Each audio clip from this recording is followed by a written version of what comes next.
Deus, aleluia. Irmãos, vamos ficar todos de pé, aproveitarmos aí.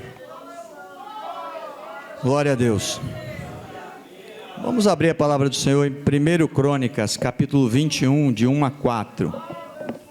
Primeiro livro de Crônicas, das Crônicas de Israel, capítulo 21, do versículo de 1 a 4. E aí depois você volta na sua Bíblia e abra em 2 Samuel. 2 Samuel, capítulo 24, do versículo 1 até o versículo 4. Apesar de Samuel foi escrito primeiro, Crônicas segundo, mas eu quero ler primeiro Crônicas e depois voltar em Samuel e a gente vai usar Crônicas. Irmãos, acharam aí? Amém. Amém? Amém. Então eu vou ler com os irmãos aqui, né? Primeiro eu vou ler Crônicas, depois eu vou ler Samuel. Reparem que nós estamos lendo o mesmo texto duas vezes, porque o que está escrito em Crônicas está escrito em Samuel, mas tem uma diferença aí. Isso, 1 Crônicas 21, versículo de 1 a 4. Vocês vão notar que são o mesmo assunto, falado duas vezes, com um detalhe diferente aí. Então, Satanás se levantou contra Israel e incitou a Davi a numerar a Israel. E disse Davi a Joabe e aos maiorais do povo: Ide, contai Israel desde Berseba até Dan, e trazei-me a conta, para que saiba o número deles. Então disse Joabe: O Senhor acrescente ao seu povo 100 vezes tanto como é. Porventura, ó rei, meu senhor, não são todos servos do meu senhor? Por que procurar isso, meu senhor? Por que seria isso causa de delito para com Israel? Porém, a palavra do rei prevaleceu contra Joabe, pelo que saiu Joabe e passou por todo Israel, e então voltou para Jerusalém. Vamos ler agora 2 Samuel 24. E a ira do Senhor se tornou a acender contra Israel, e ele incitou a Davi contra eles, dizendo: Vai, numera Israel e a Judá. Disse, pois, o rei a Joabe, chefe do exército, o qual tinha consigo: Agora rodeia por todas as tribos de Israel, desde Dan até Berseba, e numera o povo, para que eu saiba o número do povo. Então disse Joabe ao rei: Ora, multiplique o Senhor teu Deus a este povo 100 vezes tanto quanto agora é, e os olhos do rei, meu senhor, o vejam. Mas por que deseja o rei, meu senhor, esse negócio? Porém, a palavra do rei prevaleceu contra Joabe e contra o chefe dos exércitos. Joabe, pois, saiu com o chefe dos exércitos diante da face do rei, a numerar o povo de Israel. Amém? Amém. Prestaram atenção na diferença? Então vamos de novo aí para vocês olharem o versículo 1. Primeira linha diz assim, ó. Continue em Samuel 24 aí que vocês estão. E a ira do Senhor se tornou a acender contra Israel, e ele incitou a Davi contra eles, dizendo: Vai, numera Israel e a Judá. E o que diz Crônicas? E acontecer, cadê Crônicas? Então Satanás se levantou contra Israel e incitou a Davi a numerar o povo. Viram que o texto é o mesmo, nós estamos falando do mesmo senso, mas nós estamos falando sobre duas perspectivas diferentes. Senhor Deus, te louvamos, te agradecemos, Senhor, por estarmos aqui na tua casa nesta noite, para te adorar, te glorificar e bendizer o teu nome. Fala conosco, Senhor, e nos abençoe, no nome de Jesus, amém. Os irmãos, podeis se assentar. Meus irmãos, o título da nossa mensagem é Cuidado com a sua perspectiva. E o que é perspectiva? Dentre vários sinônimos da palavra, né, perspectiva, porque a gente encontra perspectiva em várias situações da nossa vida, do nosso cotidiano, está nas artes. A perspectiva na arte é quando um quadro é pintado com um senso de profundidade, e aí quem olha de um ângulo vê uma imagem, quem olha de outro vê uma outra coisa. O quadro da Mona Lisa, famoso, né? Ele é pintado em perspectiva, né? Perspectiva é usada na fotografia, quando se tira uma foto de um percurso longo, uma estrada, e se tira essa foto de baixo, mostrando a distância da estrada, isso é chamado, dentro da arte da fotografia, perspectiva. Perspectiva é usado também quando se desenha, quando se faz na arquitetura um desenho tridimensional, e aí se enxerga aquele formato que se desenha de vários ângulos diferentes, é chamado de perspectiva também. Mas a perspectiva que eu quero falar com os irmãos, compartilhar com os irmãos, é a perspectiva usada como um ponto de vista. Como um ponto de vista diferente. Às vezes, por que nós erramos contra o Senhor? Por que nós pecamos? Por que nós às vezes desagradamos a Deus? Por que às vezes sofremos na nossa vida cristã? Uma das respostas por que o justo sofre é justamente a forma que ele tem das perspectivas das coisas que acontecem na sua vida, como ele olha, como ele enxerga isso. E nesse texto aqui, nesses dois textos, né, que eu trouxe para os irmãos, é para justamente mostrar e dar um exemplo prático na Bíblia de perspectiva diferente, de ponto de vista, de olhar diferente. Porque a primeira coisa que a gente precisa entender aqui é que a revelação sobre Satanás como adversário, como o diabo, que veio para matar, roubar e destruir, a gente só tem ela no Novo Testamento esmiuçado dessa forma, quando Jesus começa a falar e chama, né, o diabo, Satanás, de nosso adversário. Mas para os judeus no Antigo Testamento, né, a perspectiva do diabo era que era um anjo que estava a serviço de Deus para realizar o mal quando Deus queria agir contra o povo, contra uma pessoa específica e tudo. Não mudou no Novo Testamento, mas no Novo Testamento a gente vai ter ele com o nome de adversário, né? E Paulo vai falar da nossa luta contra eles, as regiões celestiais. A gente tem uma revelação mais completa no Novo Testamento, nos evangelhos com Jesus e depois nas epístolas paulinas. Mas a visão era que ele estava a serviço de Deus para fazer aquilo que Deus queria que fosse feito, sempre para um bem maior, para o ensinamento, para uma aprovação, mas sempre o futuro seria a total soberania e o controle de Deus sobre todas as coisas. Isso é importante a gente entender, irmãos, porque às vezes tem pessoas que acham que o diabo está aí fazendo o que quer, na hora que quer e como quer. Não. Ele é submisso à vontade de Deus, ele faz aquilo que Deus permite que ele faça. E por que às vezes Deus permite que ele haja, né, contra nós? Porque às vezes Deus nos manda algumas situações na vida, nos permite passarmos por situações dentro do nosso caminhar, dentro do nosso dia a dia, e nós olhamos com uma perspectiva humana e não divina, e aí tomamos ações em cima da perspectiva humana, em cima do ponto de vista humano. E na verdade, nós quando aceitamos a Jesus, temos que crucificar o nosso eu na cruz do Calvário e entender que a vontade que tem que prevalecer sempre é a vontade do Senhor na nossa vida. Mas hoje se busca pouco a Deus.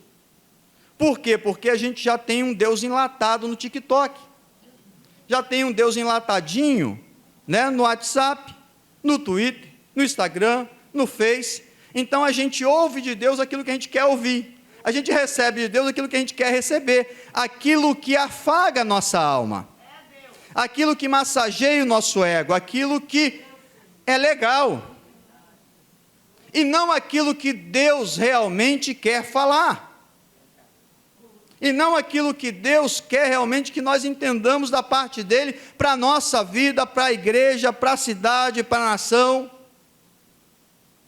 Então nós estamos olhando as coisas na perspectiva humana. O que acontece nesse texto aqui? Quem foi que incitou quem? É Deus ou Satanás? Na verdade, é Deus. Mas qual a ferramenta que Deus usou para executar isso? Satanás. A ferramenta que Deus usou para incitar Davi foi o diabo. Agora, o controle sobre tudo que estava acontecendo ali naquele censo, ele era de quem? Ele era de Deus e continua sendo de Deus. Amém? Entenderam o que é a perspectiva?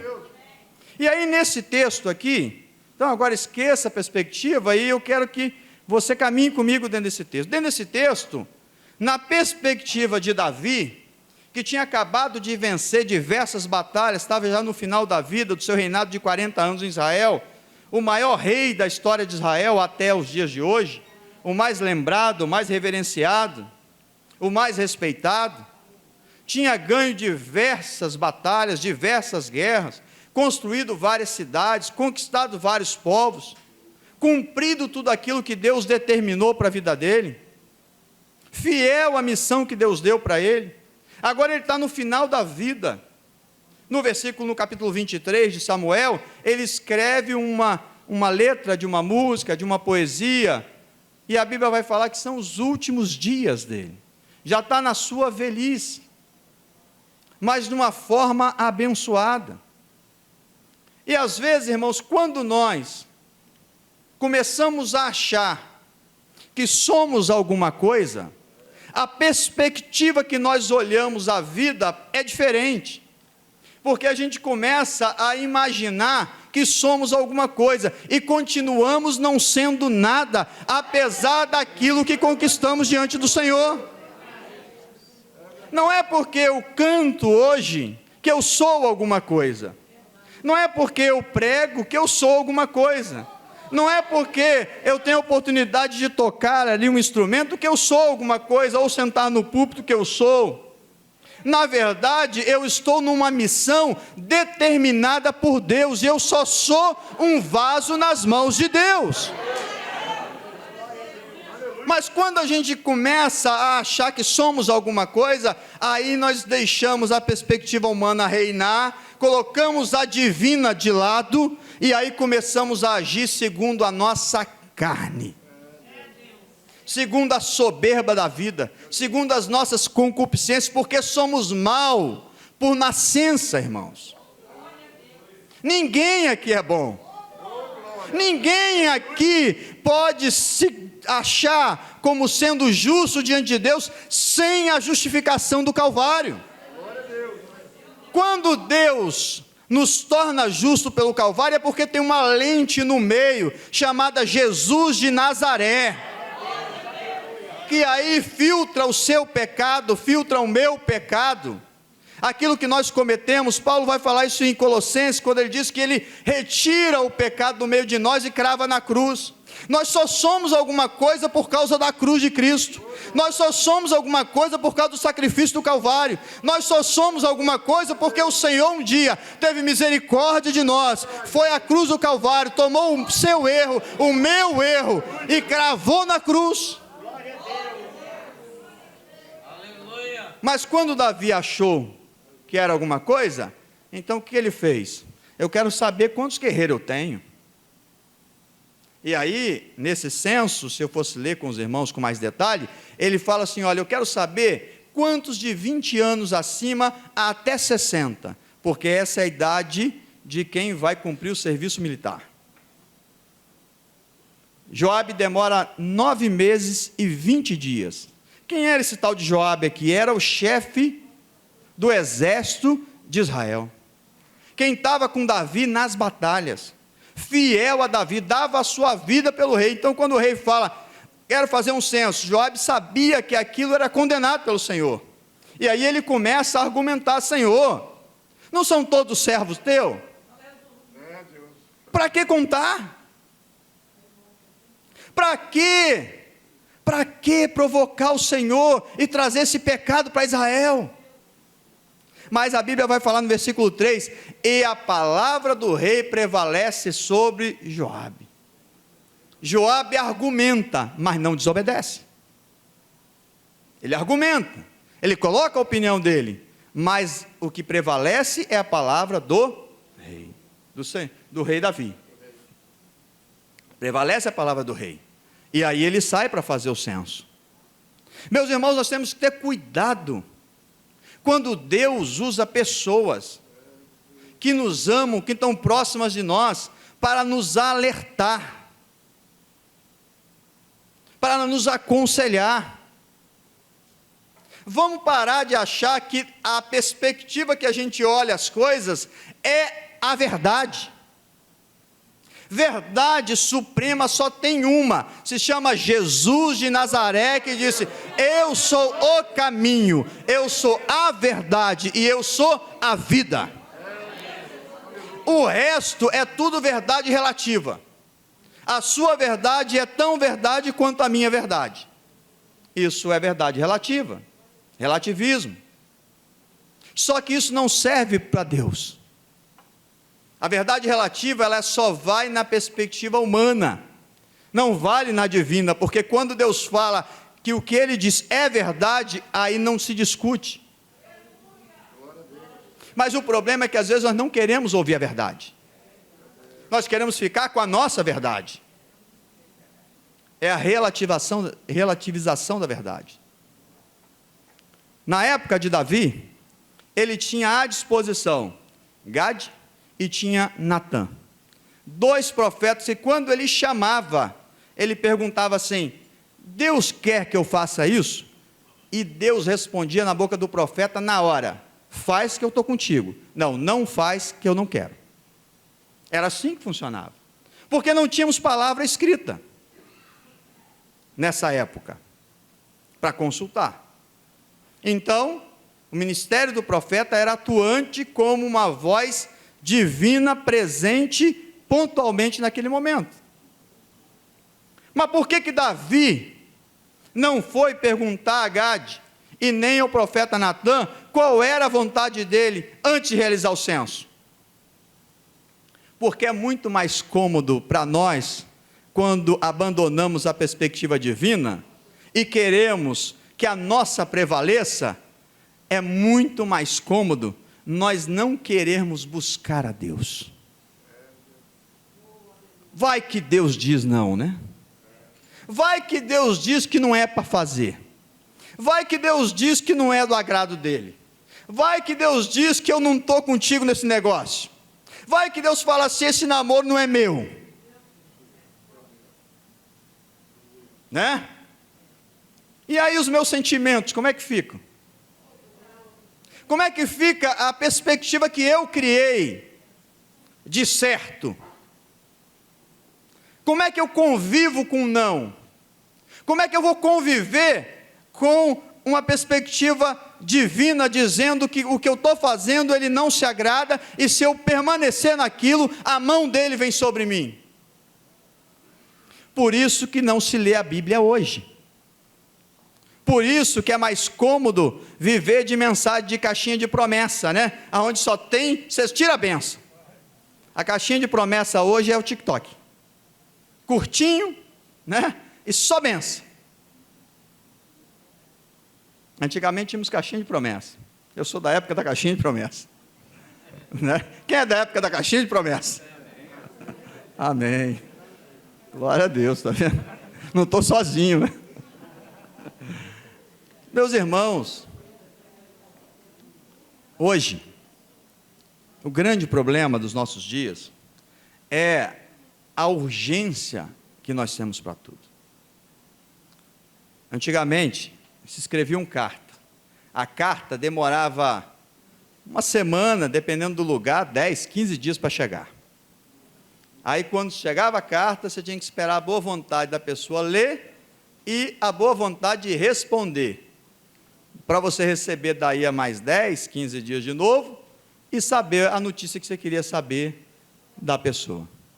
Hoje, você liga, não atendeu, WhatsApp.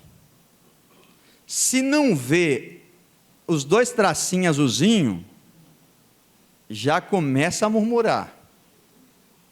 Quem tira a notificação ali, então, que não dá para ver se leu ou não, pronto, aí você já vai à loucura já. Porque não sabe se leu ou se não leu. Se não responder na hora, sangue de Jesus tem poder. Dá até pena da pessoa que você mandou a mensagem. E aí a gente acha, irmãos, que essa forma de comunicação, ela também vale com Deus. E aí a gente transfere isso para o mundo espiritual. E aí hoje em dia o crente não quer nem orar, mas quer resposta. Antigamente nós orávamos para buscar a resposta. Hoje não quer nem orar, mas quer resposta. Porque para que orar, se Deus sabe tudo? Deus não sabe tudo, Ele não é onisciente? A Bíblia diz que antes da palavra sair da nossa boca, Ele já não sabe? Então para que orar? Para que orar? Né? Tá vendo? Tem até base bíblica para isso. Olha só. Para pecar tem de tudo, irmão. Né? Tudo é o quê? A perspectiva, né, Humberto? A perspectiva com que se olha. E aí não se ora mais. Também não se ouve a voz de Deus mais. E aí vamos vivendo. E de que forma vamos vivendo? Daquilo que achamos. E aí tem um tal de eu acho isso, eu acho aquilo outro. E não encontra nada. Está sempre achando, mas não encontra nada. E aí vai vivendo. E Davi foi a mesma coisa. Depois de 9 meses, 20 dias, vem Joabe, traz o número dos soldados, 1,5 milhão em Israel, 500 mil em Judá. Ele pega aquilo, olha, meu Deus, pequei. 9 meses e 20 dias depois, ele descobre que pecou. Mas graças a Deus que descobriu. A grande questão da perspectiva é o que nós fazemos quando descobrimos que aquela verdade que tínhamos como certa não é verdade. Essa é a grande questão. E o caminho para encerrar, por causa do meu tempo ali, a perspectiva dele é curtinha. O que nós fazemos? Uns abandonam o Senhor, porque acha que Deus é responsável por aquilo que Ele deseja, por aquilo que Ele acredita que é o certo, porque Ele só olha na perspectiva dEle. Então Deus não fez, é porque Ele não me ama. Deus não deu, é porque Ele tem filho melhor. Deus não abriu a porta, é porque Ele só abre a porta para os queridos dEle.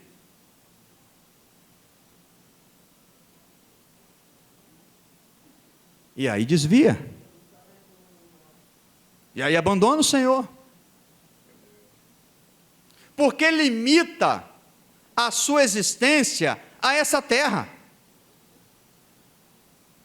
Esse é o grande problema da perspectiva humana. É que ela te faz enxergar somente para essa terra, para esse tempo presente que você vive nele. Então você acha que o sinônimo da mão de Deus e da bênção de Deus é: se você prospera, se tudo dá certo, se tudo acontece, e se tudo vai como você acha que deve ser, então Deus está contigo.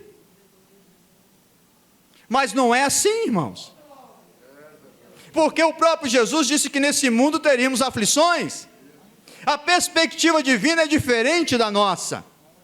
Na perspectiva divina você precisa passar por provações e lutas, porque isso aperfeiçoa o seu caráter. Isso tira as imundícies da sua carne. Isso faz com que você ande de joelho, em vez de andar com a cabeça erguida na soberba. Isso faz com que você reconheça que você precisa de Deus agindo na sua vida, que o seu dinheiro não compra tudo, e nem a sua consciência age e resolve tudo. As aflições, elas servem para depurar a vida do crente. Mas ninguém quer isso. Por quê? Porque vive olhando na perspectiva humana. Por isso Paulo diz o seguinte: olha, se nós esperarmos em Deus somente nessa vida, nós somos os mais miseráveis de todos os homens.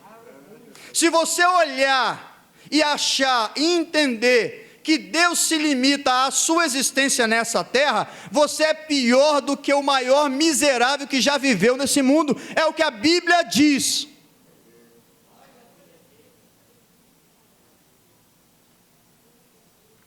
Qual é a perspectiva da sua vida? Graças a Deus que Davi, quando ele reconhece o seu pecado, a Bíblia diz que o profeta Gade já estava lá no palácio. Ele falando: ó, Davi, vou te dar 3 escolhas. Você escolhe aí o que você quer. 3 anos de fome na terra de Israel, 3 meses dos seus adversários te perseguindo, ou 3 dias de praga em Israel. Você pensa e me responde. Ele falou: não, peraí. Sai não, profeta, não sai não. Eu quero é cair na mão de Deus, porque Deus tem misericórdia. Porque na mão do homem, eu não quero não. E aí a Bíblia diz que começa a praga em Israel. E o anjo destruidor vem. E começa a matar, e mata 70.000 pessoas na nação de Israel. Aí Davi, quando ele tem a visão do anjo com a espada desembainhada, chegando em Jerusalém, ele fala: Senhor, foi eu que pequei, cumpra em mim e na minha família o mal, mas não faça isso com o povo. E aí Deus faz o anjo guardar a espada na bainha. Quando acontece isso, ele está na eira de Araúna, o Jebuseu. E aí Deus fala agora para Davi: vai lá e oferece sacrifício para mim. Davi reconheceu que pecou, aceitou o juízo de Deus. Aceitou o juízo de Deus. Irmãos, para de murmurar pelo que você está passando, e começa a olhar para a sua vida e a pesquisar por que está acontecendo isso. Qual é a perspectiva divina no que eu estou passando? Qual é o olhar que Deus determinou para mim nessa situação que eu estou vivendo hoje? O que Deus quer nisso? Qual é a razão de Deus para eu passar isso? Deus está me provando? Deus está me julgando? Deus está me condenando? Por que o justo sofre? Dei 3 questões para vocês. Mas não murmure.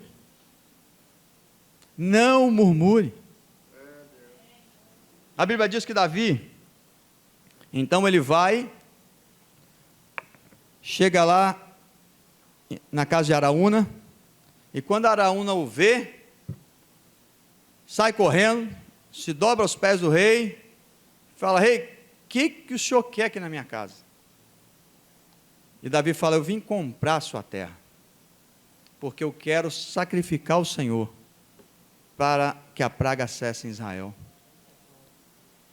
E Araúna fala assim para o rei: Senhor, pega a terra, pega os bois, toma aqui a madeira, para queimar o sacrifício, do jeito que o senhor quiser, pode fazer, meu rei. E Davi dá uma resposta para Deus, e eu quero finalizar com esse ponto. Davi dá uma resposta para Araúna. Davi fala assim para ele: eu não quero que você me dê nada, eu quero te pagar pelo preço justo, porque de maneira nenhuma eu vou oferecer sacrifício a Deus que não me custe nada. E a Bíblia diz que ele paga o valor devido que Araúna pede, e aí ele faz o sacrifício, e a praga cessa em Israel, e Deus não vem atingir. que nós estamos oferecendo para Deus? É aquilo que nos sobra? É aquele tempo que nós já estamos cansados de fazer as nossas coisas mundanas, e aí a gente olha para o lado e fala, agora vou buscar a Deus.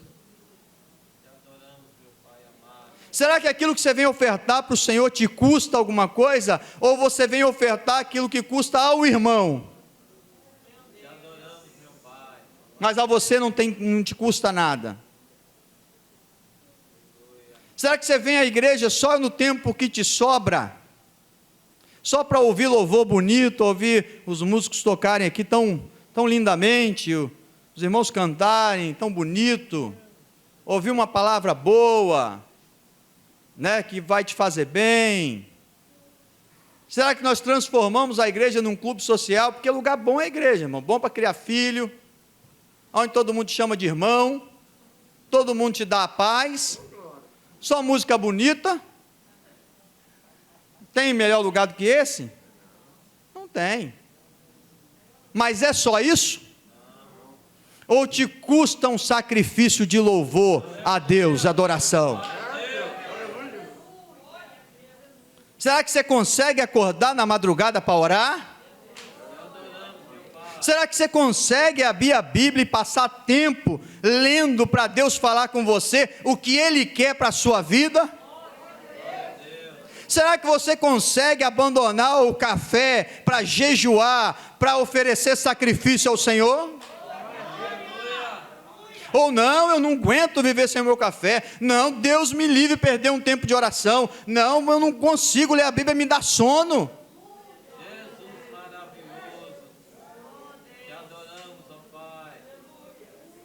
Para a mão de Deus vir, irmãos, para a praga cessar na nossa vida, temos que oferecer sacrifício que nos custe alguma coisa diante do Senhor.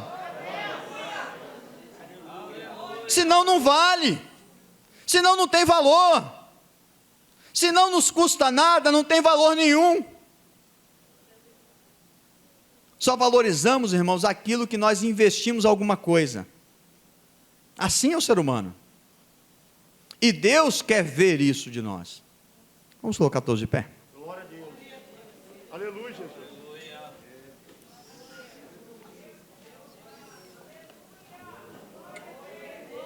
Aleluia. Irmãos, eu quero fechar essa palavra de oferecer sacrifício, oferecer aquilo que nos custa alguma coisa, com uma experiência pessoal. A minha mãe, ela falava assim lá em casa: quando eu não estiver mais andando, eu vou para a tua igreja. Porque eu me converti primeiro, né? E papai depois se converteu, mas a mamãe não. A mamãe gostava de dançar um forrozinho. Então ela falava que quando ela tivesse força, ela ia dançar o forró. E ela falava para mim, falava para minha esposa, né? Marcele sabe disso. Desse jeito, com essas palavras: quando eu não conseguir mais andar, eu venho para a sua igreja. Não é que ela não acreditava. Ela brigava com as cunhadas dela, né, as irmãs de papai, né, o vizinho. Não, a igreja do meu filho, está certo, eles pregam a verdade mesmo e tal. Ela tinha convicção disso, mas não era para ela, porque ela não estava disposta a oferecer sacrifício para Deus, oferecer a sua vida para Deus. E quando ela aceitou Jesus, foi quando ela estava na cadeira de roda aqui na igreja. Aí ela aceitou Jesus. Só que aí já tinha 2 derrames, já tinha uma diabetes que estava acabando e destruindo com ela, do jeito que ela morreu. Enquanto o papai morreu sereno e tranquilo, após fazer leitura bíblica na madrugada, que ele aguardava meu irmão chegar do trabalho, e sempre lia a Bíblia enquanto meu irmão chegava, para fazer companhia para meu irmão.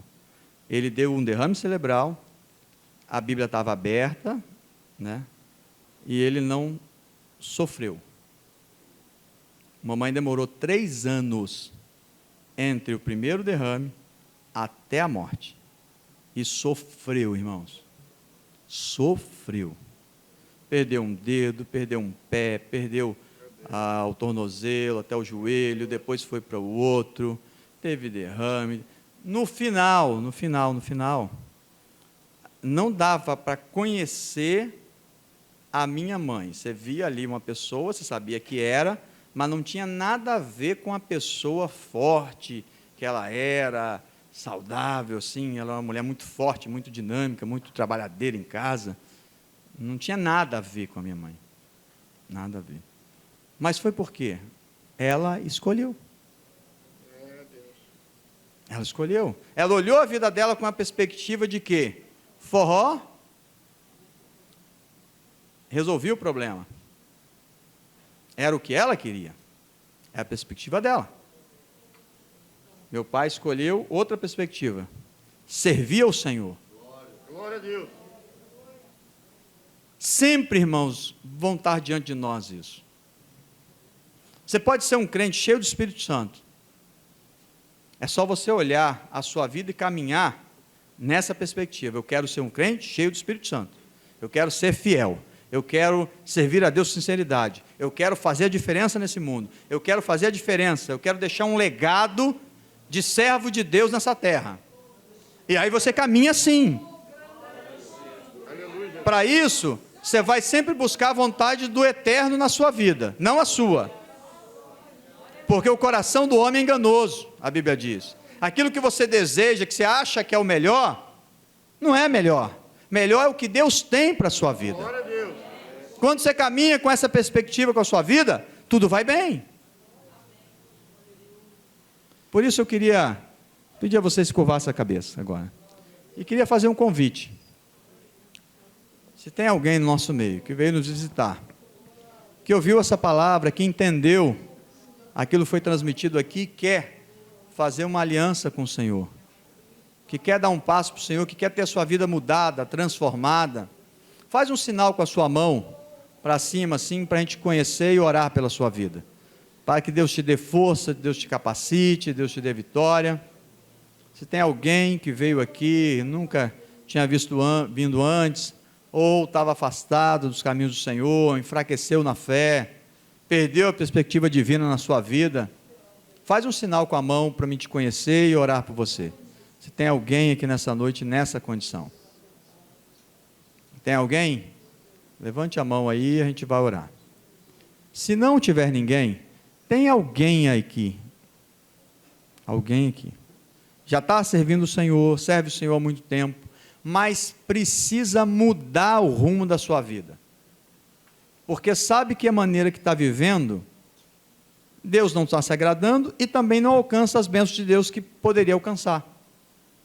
E o tempo passa e a sua vida não anda. E você precisa mudar a perspectiva da sua vida.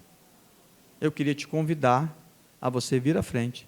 Nós vamos orar por você, para Deus mudar a sua vida a partir de hoje. Deus fazer uma mudança. Eu queria que você que não vai vir estivesse orando por aqueles que vão vir. Se o Espírito Santo falou com você, você vem. Porque, irmãos, hoje é o dia que Deus separou para dar uma nova vida para você.